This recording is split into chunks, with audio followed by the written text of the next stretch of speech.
Hello, everyone. Welcome to Purpose YouTube. My name is Dusty Small, and I'm the lead pastor here at Purpose Church. As many of you know, Purpose Church is a brand new church located right in the heart of Bossier City, Louisiana. We're so glad you're here to watch today's message. Before we get started, would you comment there in the chat section? Let us know your name and where you're watching from. Let me know what you're believing God for right now in your life and how I can pray for you. And one last thing. As God begins to speak to you through this message, would you comment there in the chat section? Let us know what God's speaking to you about. I love to go back and see how God's moving in your life. We hope today's message will encourage you and your family. I want to transition now and move into the word that the Lord is given me this morning. And so if you've been with us over the last few weeks, you know we've been in a series called This Is Community. Can you say that with me? This is community. We started with a message on offense, and in community, it is a prime opportunity or a place for you to be offended. Marriage is a place for you to be offended. Work can be a place for you to be offended. Social media can give you great opportunities to be offended. You know what? Life can give you opportunity to be offended, but for a community to have a life-giving culture, we've got to come together and learn how to deal with offense. And then last week, we talked about a message I titled Christian Convictions and how we live in community when we don't all believe all of the same things regarding our Christian liberties, right? We separated and we made distinction between Bible doctrine and personal conviction concerning certain matters. And then this morning, we're going to close this series up. I want you to begin to envision a surgeon who has just completed the surgery. What are they doing? They're closing the patient back up. They're sewing things back up. And then what happens after they've sewed the patient back up, they've closed the patient back up, then there's this healing time that starts to happen. And so the message that I'm going to talk about this morning is this. They're going to see a theme that is going to be subtle as it moves through, but how you can have healing in community, how that you have to fight against the temptation to isolate yourself, and how isolation can be destructive to us, even when we've been hurt, even when we've gone through some things. And so I've titled this morning's message, Made for This. This is community. You are made for this. You are not meant to be alone. You are made to be in community. But I've been around a little bit and I've heard a little bit, and kind of like Farmers Insurance, I've seen a thing or two. And so, just listening and hearing things that are posted, things that people said, I've heard people be in a place where they've thought about life, they've thought about church, and they'll say things like, I'm just in a season to be away from church.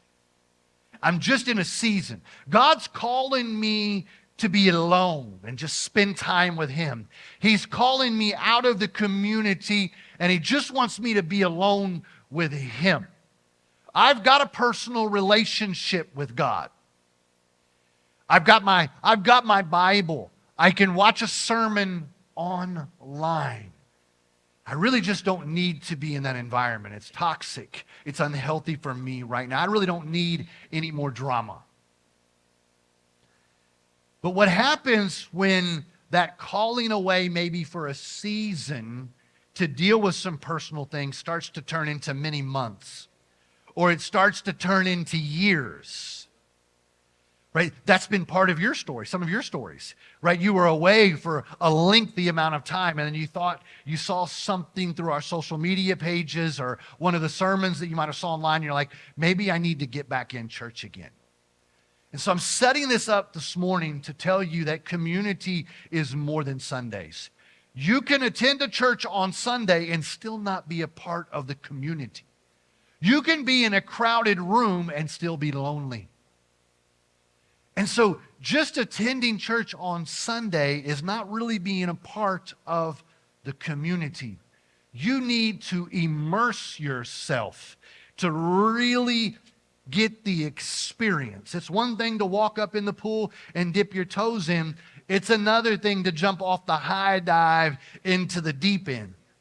And so I hope that this morning I can encourage you and you that are watching online and those that will watch this later to really be immersed in community. That you'll really allow the Holy Spirit to bring healing to areas in your life so that you can take some steps of faith like you saw represented this morning. Because we truly believe that you are divinely designed here on purpose for purpose. That God has uniquely worked in your life and desires to work in your life to allow you to be empowered to live out your faith journey. You saw the stories of those who didn't have any of the qualifications.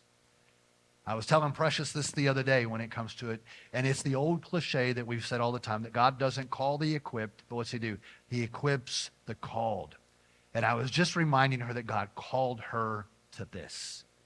And God has called you. We come back to that place of calling. Romans 11:29 says that for the gifts and the calling of God are irrevocable. And so what are we doing at Purpose Church? We're trying to invite you to the table. We want you to know you have a place at the table. We're trying to put food on the table, but we know it's your choice to eat. You can go home hungry. You can go home not feeling that sense of fulfillment, but we want you to eat. We want you to get involved. We want you to use the gifts that God has given you, and we want you to thrive. And so in Proverbs chapter 18, verse 1, I'm not going to ask you to turn there this morning because I'm reading one verse. It's going to be up on the screen, and I'm strategic about this because I'm reading the verse in two different versions, and I want to provoke you this morning. But Proverbs 18:1, you've heard this. A man who isolates himself seeks his own desire. He rages against all wise judgment. I'll leave it there for just a second. I want you to see this. Look at this. A man who what? He isolates himself. Say isolate. If I isolate myself, I am, according to the Bible, at least in some part, seeking my own desire. Look at this. This is where it gets big. He rages against wise judgment. If you are consistently isolating yourself, the Bible says you're seeking your own desire, and then you rage against all wise judgment. Now, look how the New Living Translation interprets and translates this particular verse. Unfriendly people care only about themselves. A man who isolates himself seeks his own desire, but unfriendly people care only about themselves. Now look at the rest of it. He says, they lash out. They rage. They're lashing out against what? Common sense. They say common sense isn't all that common these days. A man who isolates himself seeks his own desire. Unfriendly people care only about themselves.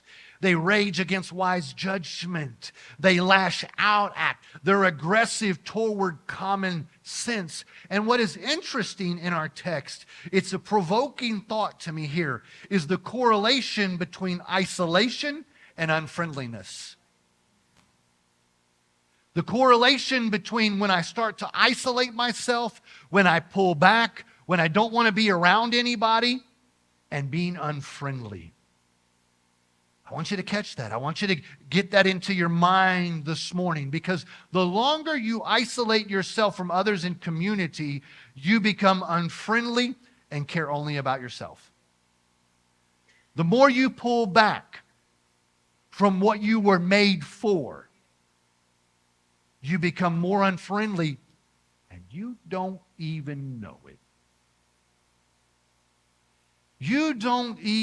We don't even realize how the longer I stay in isolation that I become an unfriendly person. You're made for this. You're made for community. I think the Bible teaches us, I believe the Bible teaches us that you were made for more than just being alone with God. I believe it is absolutely vital that you have your alone time with God. I think it's absolutely important that you pull away and draw near with the Lord. Jesus regularly, he got away to a place of isolation, but he never stayed there. You see what I'm saying? What's the Bible teach us in the book of Genesis? In the beginning, when God created, he created everything that we see, right? And then he gets down and he creates man with his hands from the dust of the earth. And then when he looks at the man, what does he tell the man? It is not good for what? For man to be alone. Think about this. It was God and Adam. And there were no problems. Everything was good. Everything he needed was there. Some of you are laughing like you think you might know where I'm going. I'm not going there. I'm not going there at all. But your giggling kind of gives it away. Everything is good with Adam and God.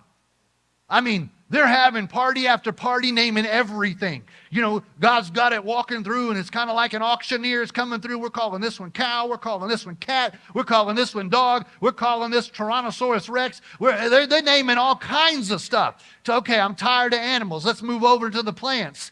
I don't know, but they naming stuff. And then they bring somebody else into the picture. Because God knew he didn't want Adam to just be him and Adam. He knew that we were made for community. You're not meant to be alone. God said it's not good for you to be alone. God knows how important it is for you to be in relationship and community. Some of you have gone through things. Some of you have been in battles, and you've heard people say things to you. Just go over there and encourage yourself in the Lord. You're not getting encouragement. You're not getting affirmation. Just encourage yourself. You just need to encourage yourself in the Lord. And I don't disagree with that. But God wants you to be in community so that you can be encouraged by others. There are seasons where, sure, you got to pull yourself up by the nape of the neck. You got to encourage yourself and talk to your soul and say, oh, my soul, why are you so downcast? Oh, yet I'll still hope. There are moments when you got to tell yourself, but God doesn't want you to be in that moment forever. What does solitary confinement do to people? Solitary confinement, we're not meant for that, right? You don't heal in permanent solitary confinement. You don't get everything corrected in your life in solitary confinement. In fact, solitary confinement can create mental illness. You can become a prisoner in your own mind. But I get it. Messy stuff happens in community, right? I've been on Trick Talk before. Trick Talk. Trick Talk tricks you into believing things that aren't true. Someone who gets on there extremely sincere, extremely well are spoken and articulate, and they tell you all of these things as though they are a master in that particular subject, as though they know all things pertaining to that particular topic, right? And then we believe it hook, line, and sinker because they got 1 million views. And yet they were only in their own echo chamber, echoing through their own past hurts and unhealed traumas. And then people who were looking for something to justify their position, they were like, oh yeah, I like the way this sounds. But it hadn't been peer reviewed. Man, when I was working on a master's degree, you could not use journal articles if it hadn't been peer reviewed. You can't dig into it if it's not been really reviewed by those in the community at large. And so that's why I call it trick talk sometimes. They tricking you into believe stuff. Everything about relationships and marriage. Just because somebody gets on there doesn't mean they know all this. They can have some very subjective opinions about things. And they've not taken all of the information at large and brought it together. But what do? We've got church hurt, we've got work hurt, we got marriage hurt, we got relationship hurt, we got community hurt. So we're trying to figure this stuff out because being in relationships can be exhausting. Come on, somebody. Being in relationships can be exhausting, especially toxic relationships, abusive relationships. And all of this can lead us to isolation. And for very good reasons, you pull your hand back. Right? You reach your hand up and you touch a hot burner. You pull it back for a reason. I got burned. And so we've been burned in relationships. We've been burned in community. We've been burned by pastors. We've been burned by people in leadership in churches. And so we're asking ourselves, how do we handle it? Because immediately when I get burned, I want to pull back. But that's not how God's intended for us to handle these situations. You're not made for continually pulling back and staying back. So that's where we're at this morning, talking about made for this in community. Our text tells us this morning, the man who isolates himself seeks his own desires, and they rage against all sound judgment, or they lose sound judgment. They lose common sense. Because why? They get isolated, and then they get in their own echo chamber. It's me, myself, and sometimes lies. I'm not saying you don't pull back. It's me, myself, and my pain. I'm not saying you weren't hurt. But sometimes the enemy loves to take that pain and start sharing lies. You don't need the church. You don't need the community. See, they're hypocrites. That's not how the Bible teaches for you to live anyways. So it becomes me, myself, and the lies of the enemy. Not lies that they didn't do you wrong. Not lies that you weren't done dirty. Not lies that there weren't problems. Not lies like that. But I'm saying the enemy comes in and starts lying to you because he wants to keep you isolated. And we start saying things like, I have to take care of me at all cost. I got to take care of me. I got to focus on me. And then we don't want to hear what others have to say. And we rage against common sense. I don't want to hear it. We keep everybody with a stiff arm. And this is what I have seen happen over the years, is that I call it bricks of justification. And every time we justify staying alone or isolated, we begin to barricade ourselves. And then there's another brick and another brick. And then we fortify this little world around us. And we keep everybody out of it. And I justify why that I need to keep you out of my world, or why I need to step back into the world around me. Bricks of justification. And what we're good at doing, watch this, we are very good at fortifying unhealed mindsets. Unhealed mindsets. Unbiblical mindsets. We're good at trying to rewrite the scriptures to make it fit the script that I want, that seems more appealing to me. And we fortify unhealthy mindsets, that I have to protect me, I have to protect mine. It's too much drama. They're all hypocrites. They're this, they're that. This situation happened to me. And so it's an unhealed and unhealthy mindset. Something else that I think is important when we start to talk about isolation is that if you isolate yourself from the community, you have nobody to proofread your thought life. You need to proofread your social media post. Should I say this? Right? If I come to Chantal and I'm fired up about a particular situation and I'm like, this is what I'm going to say. She's like, no, we ain't doing that. Right? Straight proofread it, right? But if I isolate myself and I keep her out, she don't understand me. She don't know what I've been through. She don't know how that made me feel. And then I'm like, I'm saying this. I already got it typed out. I've proofread it 17 times. It says what I want it to say. She's like, no. Step back and take a deep breath. Go take a nap, Dusty. But you need somebody to proofread. Now, catch this. You need somebody to proofread your story. You need somebody to proofread your trauma. You need somebody to proofread the situation. It's not wrong for you to go see a therapist. It's not wrong for you to go see a Christian counselor. It's not wrong to sit down with someone who has wisdom and understanding of the scriptures to help proofread what you've gone through.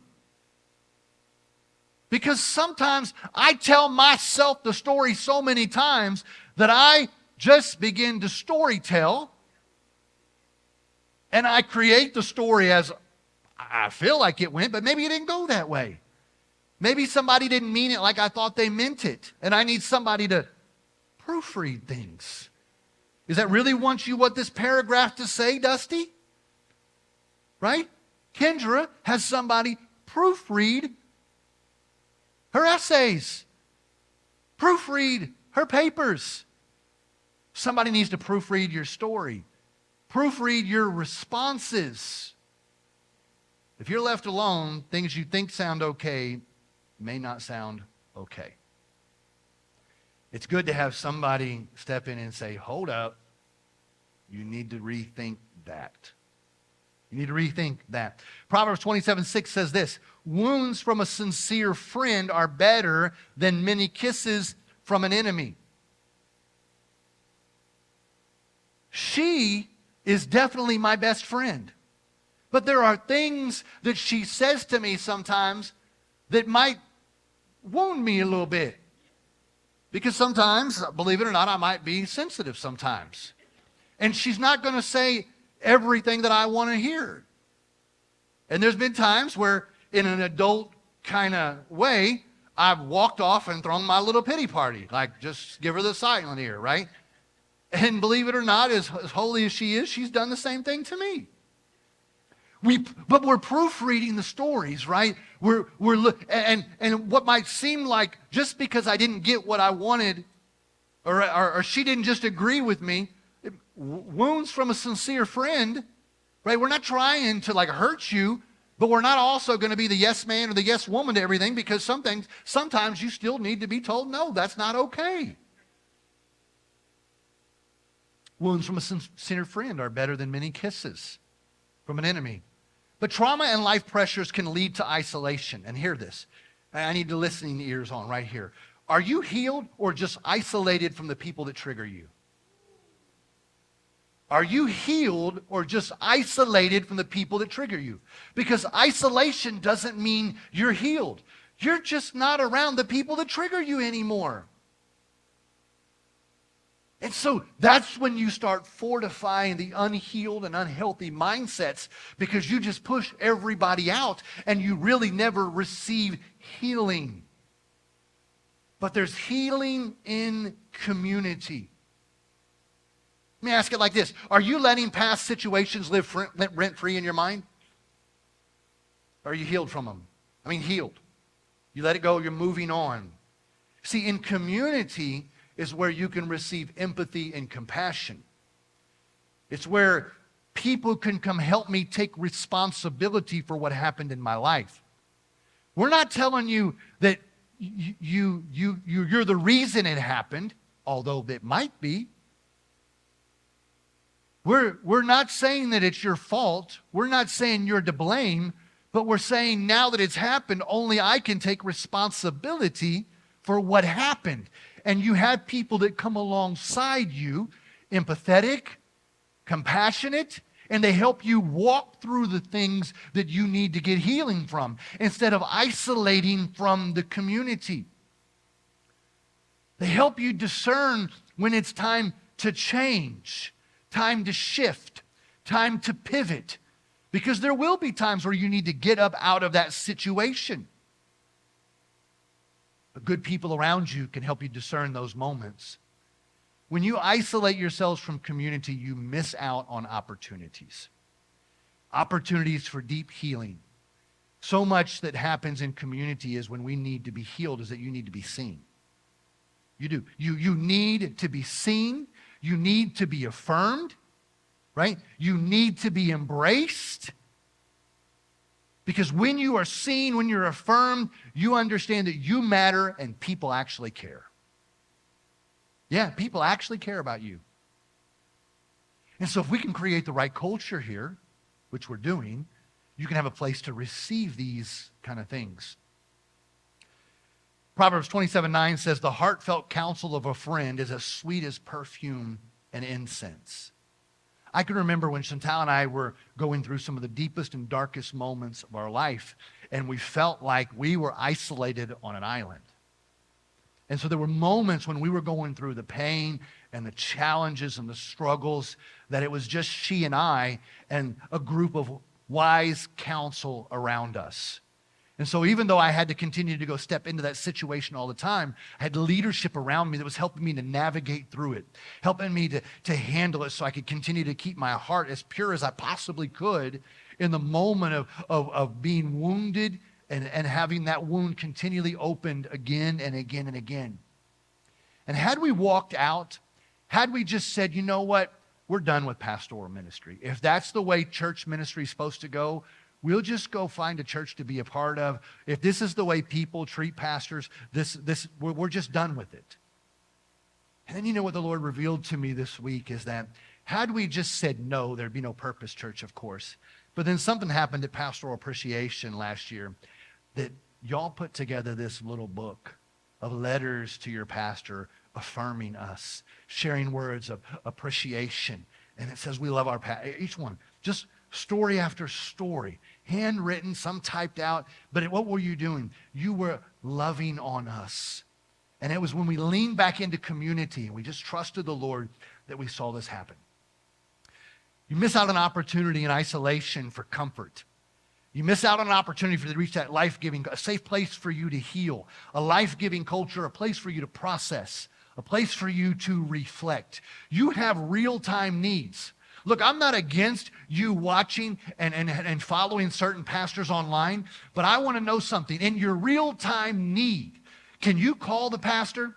Can you text the pastor? Is he going to respond to you? Is he going to take you out for lunch? Is he going to take you out for coffee? Can you go into that pastor's office? Do you have an online community that you can go sit down with and they look you in the eye and tell you that you matter? We care about you. We love you. We're here to walk with you through it.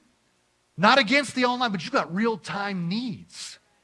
You need a pastor that knows your name. You need a pastor that you can reach out to. You need a community around you that'll come alongside you in your greatest hour of need and help you get through it.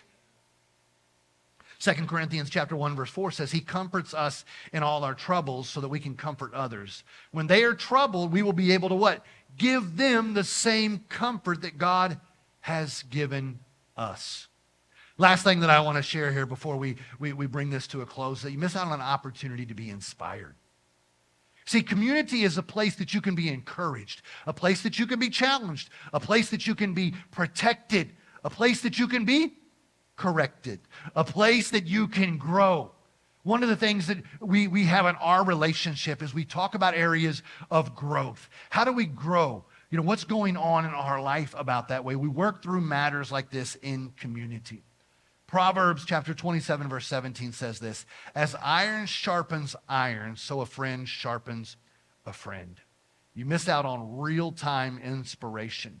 There's a difference between motivational videos versus I know that person. I know that person. I know that Kendra. I know that Jordan. I know that Precious. I see their stories and I can be inspired by them. Wasn't long ago that somebody approached me after service and he and his family had gone through some really challenging moments of church hurt and just what felt like just utter betrayal. And I was telling our story and he came up to me after church and he said, you know what, Pastor, if you can do it, I can do it. That's real-time inspiration. I'm going to have him play a video. We've got a little video that we want to play for you of some testimonies of people at Purpose Church. If you would just give me a few minutes there on the screen and then we'll come back up and close it out.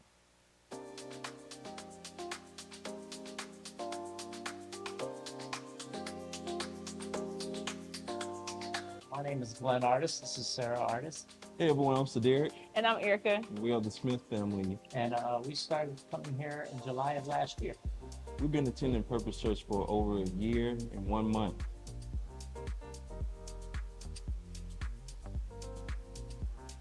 So I knew Chantal from the nonprofit world. So when we were looking for a new church, I knew her values. And so that's what led us to first start coming to Purpose Church. So what led us to Purpose Church, we was in transition last year to find a church home for my family and I. And one night, I decided to inbox Pastor Dusty. I've been seeing Purpose Church online, on Facebook a lot. And so I inboxed him and he immediately responded to me back. So I was just letting him know what we had going on. And Yeah. so he was like, hey, let's meet up. So we met up that week at Starbucks. We connected, and I said, hey, we're going to visit you guys one day because we're going to go around other churches Yeah. to visit. So what really nailed it was that on that Saturday, I took our daughter out to the skating rink, and as soon as I walked in, Pastor Dusty was walking out. The sign. A sign, yes. And then I told him when we were thinking about which church we should go to on that Sunday, I said, what about that pastor that you saw again? Yeah. And we came one Sunday and we just never left. So we are here. So it's been a year now. We've been enjoying it, every bit of it.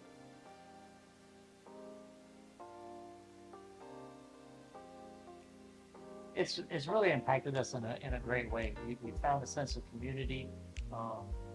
We were looking to be more spiritual, more into the Bible, and get on that side of everything. And it's really impacted us a lot.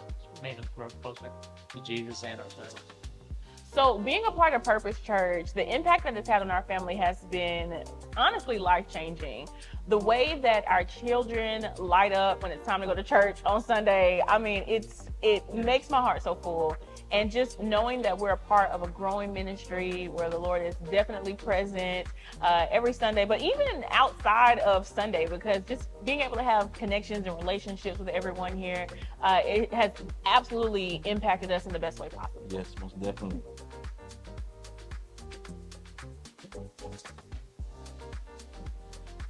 So I think one of the most encouraging things for us was actually one of our first few weeks. We had actually Dr. Scott, who was a missionary from Africa, come in, and we were just trying to find our place in the new church home. And during the altar call, our daughter Sophie went up there and knelt at the altar, and we could really just feel God's presence there. And it was really just confirmation to us that we had found the right place for our family. So definitely since joining Purpose Church, it has encouraged me to stay in my word a lot more often. Yeah. And because of that, I remember even being in Bible study when we were doing that midweek service, the Lord was always showing up before I got to Bible study. And then when we started discussing it, I was like, that's what we were just talking about. So it's just so awesome to belong to a church that you know is spirit-led and that the Lord's really present in it, because you have those moments where everything is like right on point.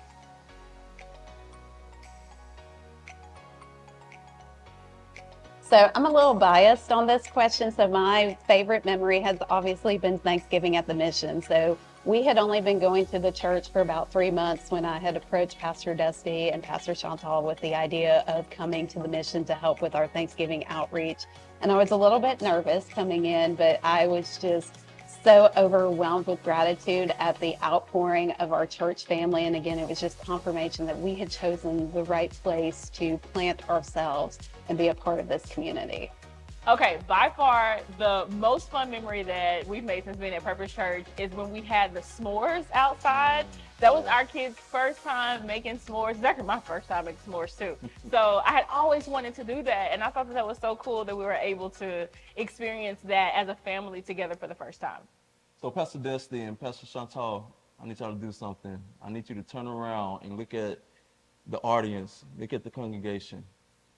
And what you see right now is because of your obedience. That what you and Pastor Chantal have done is being faithful and obedient to God's voice and what he has told you guys. This is where we are right now. And we say thank you for you being obedient and staying the course. I know that, it has been hard. I know it might have been countless nights, restless nights, but it was all worth it.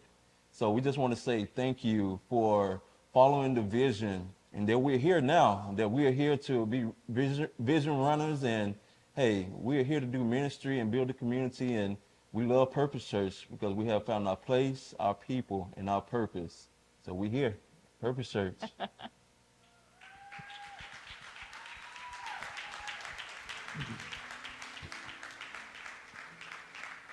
Would you stand with me this morning? So Derek said it, and that's my heart for you, is to find your place, to find your people, to find your purpose. This morning, as we close on a high note, we're going to close, we're going to celebrate. We've got good food out there. We've got fun for the kids. But I don't want to miss the opportunity for you to respond to what the Holy Spirit's been speaking to you this morning. If there's been temptation for you to not get immersed in the community, I pray that you'll give that to the Lord this morning. If you're here this morning and you just need to invite Jesus into your life, maybe you know I just haven't been where I need to be. This is your moment to give your life over to God. Just say, you know, I don't even know what that's all going to look like, but to give it to Jesus this morning. And then Chantal's going to come up and close us out. But thank you for giving us a chance to be in your life, to be involved in your life. Thank you for being a part of the Purpose community. And for those that are watching online, we invite you to join us Sundays here at Purpose. We believe the best is yet to come. Amen. Love y'all.